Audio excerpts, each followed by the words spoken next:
Hi,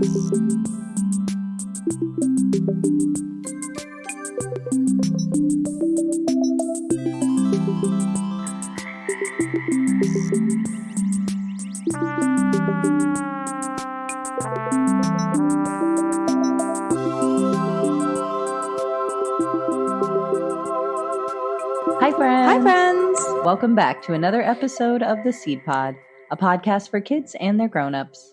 The Seed Pod is a project from the Sycamore Seeds Learning Community teachers. I'm Miss Lauren. And I'm Miss Sam, and we'll be your hosts. Today is Friday, November 6th. Stay tuned to hear from a mystery friend of the pod.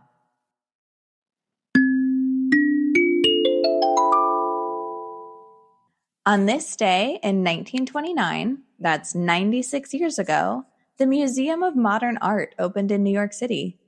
This was a really huge move for the preservation and showcasing of modern art because the art museums at the time had more traditional and classical restrictions on the kind of art they showed. At the time of its conception, the museum started with a gift of 8 prints and 1 drawing, and it now holds over 200,000 pieces of art from all different mediums from all over the world. The MoMA, as it's also called, is home to some of the most famous art pieces in the world, like Salvador Dali's The Persistence of Memory. You might remember it as the one with the melting clocks.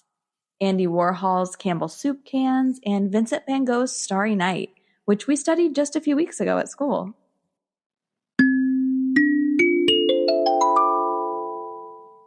If today is your birthday, happy birthday! Even if it's not, we can send well wishes to a few famous friends who are born on this day. On November 7th, we wish a joyful trip around the sun to French philosopher Albert Camus, Canadian musician Joni Mitchell, and Marie Curie, the Polish chemist who did groundbreaking research on radioactivity.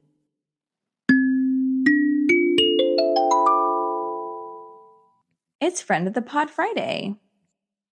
Our mystery friend this week is Miss Katie Jo. Miss Katie Jo is a community organizer here in Fort Wayne. And Miss Katie, can you tell us more about the work that you do? Yeah, right now I am helping out a couple local farms, whether that's working on the farm, creating content for them, writing newsletters, just sharing the word about those farms. That's part of what I do. And then something else I've been focusing a lot of my attention and time on is free meal giveaways in the community. So can you tell us more about the meal giveaways and maybe like what inspired you to start that? I was inspired by the work of Ty Simmons with Human Agricultural Cooperative. When I met him, he was doing meal giveaways in 2020, where we would give away hot meals with a partnering restaurant, but then some days we would also just give away groceries. Okay. And then I took that work to Junk Ditch in 2020 and 2021, and we started the quarterly meal giveaways with Junk Ditch and GK Baked Goods. When those restaurants closed, I wanted to continue the work of feeding the community, and that's when I reached out to other local businesses and friends that I have to make those meal giveaways continue. So I know there's a few coming up in the immediate future. Can you tell us like when those are, where they're going to be? Sure. There's one on Monday, November 10th that will start at 4 p.m. That's going to be at the compound, which is owned by Te Gusto Hospitality. The address is 224 East Wallace. The one after that we have scheduled is on November 20th with Banh Mi Pho Shop at 1925 Fairfield. That's a Thursday, and that will also start at 4 p.m. And then there is one at Rune. I don't know their address off the top of my head, on Monday, November 24th. So the week of Thanksgiving, we'll be giving a free meal away at Rune. That's amazing. Is there anything families need to do to like qualify or anything that they need to show? Proof of address? We consider this mutual aid. So it's for everyone, anyone that eats food, which I'm pretty sure most human beings need food. Yeah. Is able to come. There are no requirements. The guideline that we like to go by with meal giveaways is each person can take up to 2 meals. So if you have a family that's bigger than 2 people, if you're able to bring some of those people with you, great. If not, we're absolutely willing to make exceptions. We want to make sure everybody gets fed. You just speak with the people that are handing out the meal, let them know how many you need. And something new that we've added recently is we've been doing food drives so that there's also groceries for people to come and shop and take what they want along with their hot meals. So it sounds like it's really accessible for anyone that's in need. Yeah, a big thing with these meal giveaways is I like to keep them accessible, affordable, and for all ages. Yeah. There will be people on site to hang out with your kids if you want to just have a moment while you stand in line. We'll have coloring, we'll have bubbles. There's lots of helpers on hand, so we try and make it for everybody. Yeah, I know me and my daughters have volunteered at a meal giveaway before, and we really had a good time. Is that something that you guys are still seeking help with? Or if people wanted to get involved, how would they best contribute?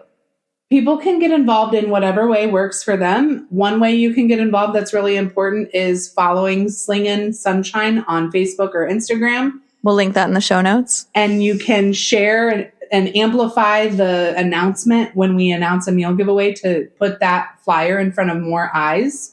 Or even, share it with your community. If you're in at a school, you could share it with the other parents there or taking it to work. I'm always taking monetary donations. There's a link for that on my Instagram profile, or you can bring me cash or a check. But that is also not high priority. Yeah. Another way people can help is they can show up and let us feed them. When you prepare 300 meals, it's important that they all find a home. And so we're always looking for people to come out. If you want to help facilitate and hand out, get a hold of me and I'll add you to my list. I send a text out the night before. So we are always looking for more helpers too. That's amazing. All right, Miss Katie, I have one last question for you. Can you describe a really fun day within your work, doing what you do? You're in luck. I had a really fun day yesterday. Amazing. All right, let's hear it. So yesterday I had the opportunity to spend my lunch hour with a group of local food scene folks, restaurant owners, people from the city, people from the community that are looking to hopefully create change in the Fort Wayne restaurant scene. So that was exciting. Connecting with new people, putting my face out there, showing up as myself. That's always fun. And then afterwards, we facilitated a meal giveaway at Brava's, where we fed 300 cheeseburgers to folks with cannolis from Antonuccio's for dessert. Amazing. So amazing. And then we also, we were making bubbles. The news came out. It was really fun. And I got to eat a cheeseburger. That does sound delicious. And ended the day at the library for the Google Data Center. There was an informational meeting. So it was a full day yesterday. It was really fun. Wow. All right. Well, thank you so much for speaking with us today, Miss Katie. Really appreciate it. My pleasure.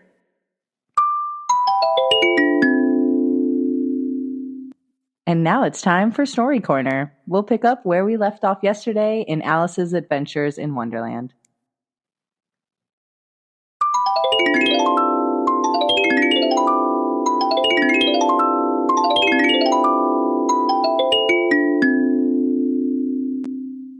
Chapter 10.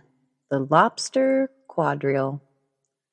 The Mock Turtle sighed deeply and drew the back of one flapper across his eyes. He looked at Alice and tried to speak, but for a minute or two, sobs choked his voice. "Same as if he had a bone in his throat," said the Gryphon, and it set to work shaking him and punching him in the back. At last the Mock Turtle recovered his voice, and with tears running down his cheeks, he went on again. "You may have not lived much under the sea." "I haven't," said Alice. "And perhaps you were never even introduced to a lobster." Alice began to say, "I once tasted," but checked herself hastily and said, "No, never." "So you have no idea what a delightful thing a lobster quadrille is?" "No, indeed," said Alice. "What sort of dance is it?" "Why," said the Gryphon, "you first form a line along the seashore." "2 lines," cried the Mock Turtle. "Seals, turtles, salmons, and so on. Then, when you've cleared all the jellyfish out of the way—" "That generally takes some time," interrupted the Gryphon. "You advance twice, each with a lobster as a partner," cried the Gryphon. "Of course," the Mock Turtle said. "Advance twice, set to partners, change lobsters, and retire in same order," continued the Gryphon. "Then, the Mock Turtle went on, "you throw the lobsters," shouted the Gryphon, with a bound into the air. "As far out to sea as you can. Swim after them," screamed the Gryphon. "Turn a somersault in the air," cried the Mock Turtle, capering wildly about. "Change lobsters again," yelled the Gryphon at the top of its voice. Back to land again, and that's all the first figure, said the Mock Turtle, suddenly dropping his voice, and the two creatures, who had been jumping about like mad things all this time, sat down again very sadly and quietly, and looked at Alice. It must be a very pretty dance, said Alice timidly. Would you like to see a little of it? Said the Mock Turtle. Very much indeed, said Alice. Come, let's try the first figure, said the Mock Turtle to the Gryphon. We could do it without lobsters, you know. Shall we sing? Oh, you sing, said the Gryphon. I've forgotten the words. So they began solemnly dancing round and round Alice, every now and then treading on her toes when they passed too close, and waving their forepaws to mark the time, while the Mock Turtle sang this, very slowly and sadly. Will you walk a little faster, said the whiting to a snail. There's a porpoise close behind us, and he's treading on my tail. See how eagerly the lobsters and the turtles all advance. They are all waiting on the shingle. Will you come and join the dance? Will you, won't you, will you, won't you, will you join the dance? Will you, won't you, will you, won't you join the dance? You really have no notion how delightful it will be when they take us up and throw us with the lobsters out to sea. But the snail replied, too far, and gave a look askance. Said he thanked the whiting kindly, but he would not join the dance. Would not, could not, would not, could not, would not join the dance. Would not, could not, would not, could not join the dance. What matters it how far we go, his scaly friend replied. There's another shore, you know, upon the other side. The further off from England, the nearer is to France. Then turn not pale, beloved snail, but come and join the dance. Will you, won't you, will you, won't you join the dance? Will you, won't you, won't you join the dance? Thank you. It's a very interesting dance to watch, said Alice, feeling very glad that it was over at last. And I do so like that curious song about the whiting. Oh, as to the whiting, said the Mock Turtle, you've seen them, of course? Yes, said Alice. I've often seen them at She checked herself hastily. I don't know where Din may be, said the Mock Turtle, but if you've seen them so often, of course you know what they're like? I believe so, Alice replied thoughtfully. They have their tails in their mouths, and they're all over crumbs. You're wrong about the crumbs, said the Mock Turtle. Crumbs would all wash off in the sea, but they have their tails in their mouths, and the reason is— Here the Mock Turtle yawned and shut his eyes. Oh, tell her about the reason and all that, he said to the Gryphon. The reason is, said the Gryphon, that they would go with the lobsters to the dance, so they got thrown out to sea, so they had to fall a long way, so they got their tails fast in their mouths, so they couldn't get them out again. That's all. Thank you, said Alice. It's very interesting. I never knew so much about a whiting before. I can tell you more than that, if you like, said the Gryphon. Do you know why they're called a whiting? I never thought about it, said Alice. Why? It does the boots and shoes, the Gryphon replied very solemnly. Alice was thoroughly puzzled. Does the boots and shoes? She repeated in a wondering tone. Why, what are your shoes done with? Said the Gryphon. I mean, what makes them so shiny? Alice looked down at them and considered a little before she gave her answer. They're done with blacking, I believe. Boots and shoes under the sea, the Gryphon went on in a deep voice, are done with whiting. Now you know. And what are they made of? Alice asked in a tone of great curiosity.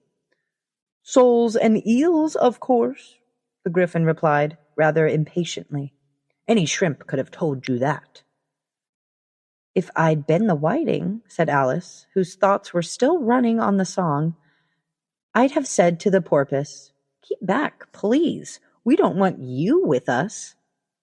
"They were obliged to have him with them," the Mock Turtle said. "No wise fish would go anywhere without a porpoise." "Wouldn't it really?" said Alice in a tone of great surprise. "Of course not," said the Mock Turtle. "Why, if a fish came to me and he told me he was going on a journey, I would say, 'With what porpoise?'" "Don't you mean purpose?" said Alice. "I mean what I say," the Mock Turtle replied in an offended tone. And the Gryphon added, "Come, let's hear some of your adventures." "I could tell you my adventures, beginning from this morning," Alice said a little timidly, "but it's no use going back to yesterday, because I was a different person then." "Explain all that," said the Mock Turtle. No, the adventures first," said the Gryphon in an impatient tone. "Explanations take such a dreadful time." So Alice began telling them her adventures from the time when she first saw the White Rabbit. She was a little nervous about it, just at first. The two creatures got so close to her, one on each side, and opened their mouths and eyes so very wide. But she gained courage as she went on. Her listeners were perfectly quiet till she got to the part about her repeating, "You are old, Father William," to the caterpillar, and the words all coming out different, and then the Mock Turtle drew a long breath and said, "That's very curious." "It's all about as curious as it can be," said the Gryphon. "It all came different," the Mock Turtle repeated thoughtfully. "I should like to hear her try and repeat something now. Tell her to begin." He looked at the Gryphon as if he thought it had some kind of authority over Alice. "Stand up and repeat, "'Tis the voice of the sluggard,'" said the Gryphon. "How the creatures order one about and make one repeat lessons," thought Alice. "I might just as well be at school at once." However, she got up and began to repeat it, but her head was so full of the lobster quadrille that she hardly knew what she was saying, and the words came out very strange indeed. "'Tis the voice of the lobster,' I heard him declare. 'You have baked me too brown, I must sugar my hair.' As a duck with its eyelids, so he with his nose trims his belt and his buttons, and turns out his toes. When the sands are all dry, he is happy as a lark, and will take in contemptuous tones of the shark. But when the tide rises and the sharks are around, his voice has a timid and tremulous sound." "That's different from what I used to say when I was a child," said the Gryphon. "Well, I never heard it before," said the Mock Turtle, "but it sounds uncommon nonsense." Alice said nothing. She had sat down with her face in her hands, wondering if anything would ever happen in a natural way again. "I should like to have it explained," said the Mock Turtle. "She can't explain it," said the Gryphon hastily. "Go on with the next verse." "What about his toes?" the Mock Turtle persisted. "How could he turn them out with his nose, you know?" "It's the first position in dancing," Alice said, but she was dreadfully puzzled by the whole thing and longed to change the subject. "Go on with the next verse," the Gryphon repeated. "It begins, 'I passed by his garden.'" Alice did not dare to disobey, though she sure felt it would all come wrong, and she went on in a trembling voice. "I passed by his garden and marked with one eye how the owl and the panther were sharing a pie. The panther took pie crust and gravy and meat, while the owl had the dish as its share of the treat. When the pie was all finished, the owl, as a boon, was kindly permitted to pocket the spoon, while the panther received knife and fork with a growl and concluded the banquet by—" "What is the use of repeating all that stuff?" the Mock Turtle interrupted. "If you don't ever explain it as you go on, it's by far the most confusing thing I ever heard." "Yes, I think you'd better leave off," said the Gryphon, and Alice was only too glad to do so. "Shall we try another figure of the lobster quadrille?" the Gryphon went on. "Or would you like the Mock Turtle to sing you another song?" "Oh, a song, please, if the Mock Turtle would be so kind," Alice replied, so eagerly that the Gryphon said, in a rather offended tone, No accounting for tastes. Sing her turtle soup, will you, old fellow? The Mock Turtle sighed deeply and began in a voice choked with sobs to sing this. Beautiful soup, so rich and green, waiting in a hot tureen. Who for such dainties would not stoop? Soup of the evening, beautiful soup. Soup of the evening, beautiful soup.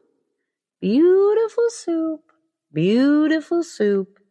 Soup of the evening, beautiful soup. Beautiful soup, who cares for fish, game, or any other dish? Who would not give all else for 2 pennyworth of beautiful soup? Pennyworth only of beautiful soup. Beautiful soup, beautiful soup. Soup of the evening, beautiful, beautiful soup.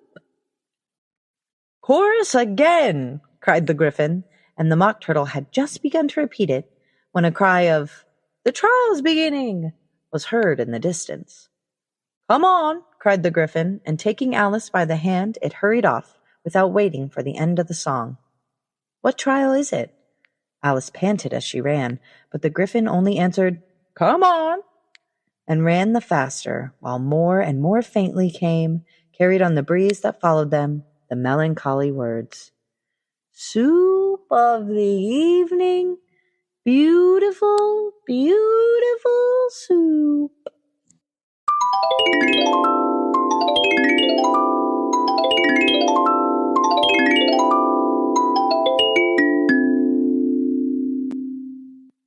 Stay tuned next week for more of Alice's adventures. And here's a joke for the weekend. How do artists get around? How do they?